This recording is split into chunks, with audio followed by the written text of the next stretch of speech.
თანამედროვე ქართველი ავტორებისა და მთარგმნელებისათვის სარეზიდენციო პროგრამა გამოცხადდა. პროექტს მწერალთა სახლი ახორციელებს. ამ დროისთვის მონაწილეობის მსურველთა განაცხადების მიღება მიმდინარეობს. ორგანიზატორთა განმარტებით, პროგრამაში მონაწილეობის მიღება შეუძლიათ ავტორებსა და მთარგმნელებს, რომლებიც მუშაობენ ლიტერატურული ტექსტის შექმნაზე ან თარგმანზე. ასევე მწერალთა სახლი საშუალებას აძლევს გამომცემლებს წარადგინონ იმ ავტორის კანდიდატურა, რომელთანაც გეგმავენ თანამშრომლობას. მწერალთა სახლი აცხადებს სარეზიდენციო პროგრამას თანამედროვე ავტორებისა და მთარგმნელებისთვის.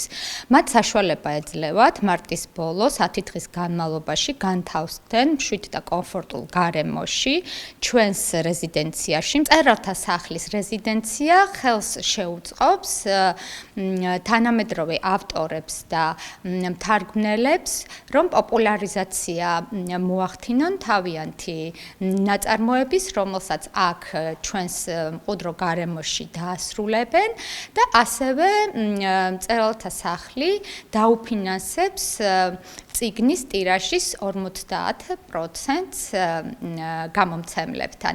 ასევე აქვე მინდა აღვნიშნო, რომ გამომცემლებსაც ეძლევათ საშუალება წარმოადგინონ ის ავტორები, ვისთანაც აქვთ შეთანხმება წიგნის გამოცემის თაობაზე. მწერალთა სახლი სარეზიდენციო პროგრამის ფარგლებში გამარჯვებულ ავტორებს სპეციალურად შერჩეული კომისიის მეშვეობით გამოავლენს.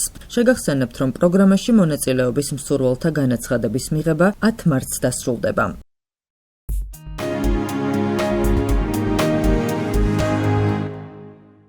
სრულყოფილი ძილი მნიშვნელოვანია თითოეული ადამიანისთვის, განსაკუთრებით კი ბავშვებში.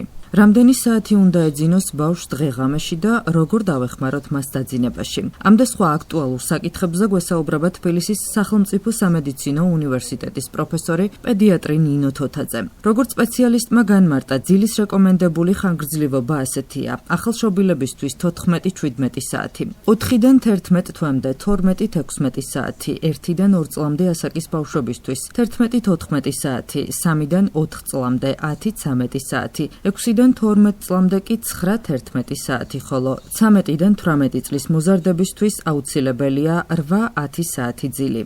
ძილი მნიშვნელოვანია და ის ჩვენი ყოველდღიურობის აუცილებელ ნაწილს წარმოადგენს და განსაკუთრებულად კიდევ უფრო მნიშვნელოვანია, როცა ჩვენ ბავშვთა ასაკს მიმოვიხილავთ.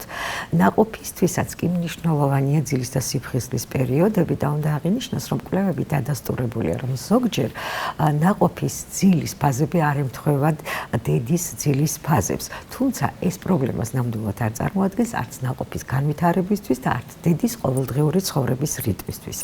შესაბამისად, როდესაც ახალშობილი იბადება, ის აწყობილია არა მზის, არამედ მთვარის რიტმზე და შესაბამისად მისთვის უცხოა ის ჩვეულებრივი რიტმი დღე-ღამის განსხვავებადობის, რომელიც გაგვაჩნია თითოეულ მოზრდილ ადამიანს. თუმცა, რა თქმა უნდა, ყველა ახალშობილი ყოველდღიური ცხოვრების რიტმი თანდათანობით შეისწავლის ამ პროცესს. თითოეული ჩვენთაგანისთვის ძილი, რა თქმა უნდა, განაპირობებს როგორც იმუნური სისტემის ერთ-ერთ მნიშვნელოვან კომპონენტს, მისი სწორად ჩამოყალიბებისთვის და ბავშვებში ასევე მნიშვნელოვანი ფაქტორია ზრდის ჰორმონის გამომუშავება, რომელიც სწორედ ღამის საათებში განსაკუთრებულად აქტიურად გამომუშავდება.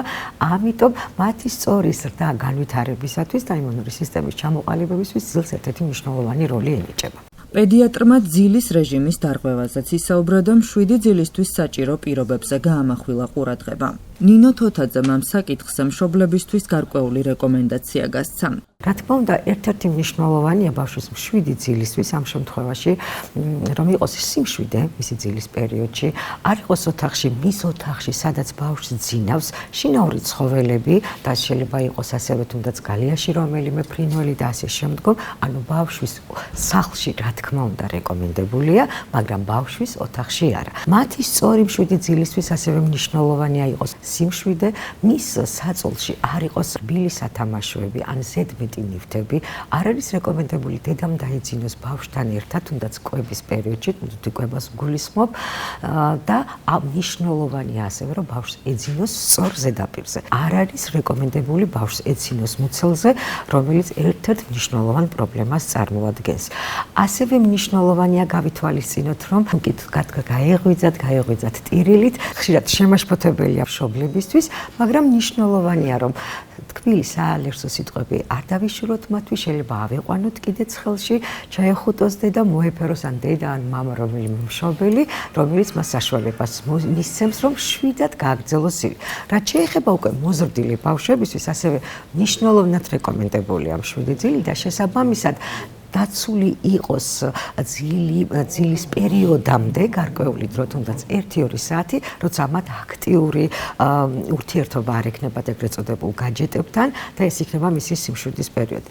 ძალიან დადებითად მოქმედებს ბავშვებზე ჩაძინების კუთხით, ეს არის თუნდაც ზღაპარი, ეს არის ნებისმიერი წაკითხული მოთხრობა, ნებისმიერი სასიამოვნო მუსიკა. თუ კი მშობელი შესაბამისად ხედავს, რომ მიუხედავად იმისა, რომ ბავშვს არ აქვს კვების პრობლემა, ან საფენის გამოცვლის პრობლემა, შესაბამისად მისი საჭმლის მონელებელი ტრაქტი მუშაობს დადებითად და შესაბამისად ის რეკომენდაციები, რაც გავეცით, მასთან მოფერება, ჩახუტება და დღის უმეტესი ნაწილი ბევრ უფრო მეტად ტირის. ამ შემთხვევაში, რა თქმა უნდა, შეიძლება ჩავთვალოთ, რომ მას არ აწუხებდეს რაიმე, არ იყოს რაიმე პრობლემა, რომელიც სამედიცინო კუთხით აუცილებლად საჭიროებს მეთვალყურეობას, ამიტომ ამ შემთხვევაში სასურველია მათ მიმართონ მათ სასურველ პედიატრს ან რომელიმე სამედიცინო დაწესებულებას. როგორც პედიატრმა ნინო თოთაძემ აღნიშნა, ჯანსაღი ძილი მნიშვნელოვანია ბავშვის ზრდისა და განვითარებისთვის და იმუნური სისტემის ჩამოყალიბებისთვის.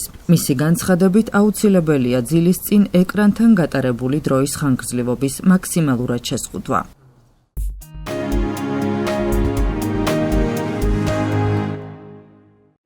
სპეციალისტებმა დაადგინეს, რომ კაკაოში შემავალი ფლავონოიდები დადებით გავლენას ახდენს სისხლძარღვებზე ფსიქიკური დაძაბულობის დროს და დაზიანებისგან იცავს გულს. ამ საკითხზე კვლევა ბირმინგემის უნივერსიტეტის წარმომადგენლებმა ჩაატარეს. შედეგები კი ჟურნალ ნუტრიენტში გამოქვეყნდა. სპეციალისტების განმარტებით, კაკაოს მარცვლები მდიდარია სასარგებლო ნივთიერებებით, შეიცავს ცილებს, ნახშირწყლებს, ზეთს, ორგანულ მჟავებს, მინერალურ ნივთიერებებს და ვიტამინებს. მასში საკმაოდ დიდი რაოდენობითაა ბიოფლავონოიდები, ბუნებრივი ანტიოქსიდანტები, რომლებიც ორგანიზმის უჯრედულ მემბრანებს დაზიანებისგან იცავს.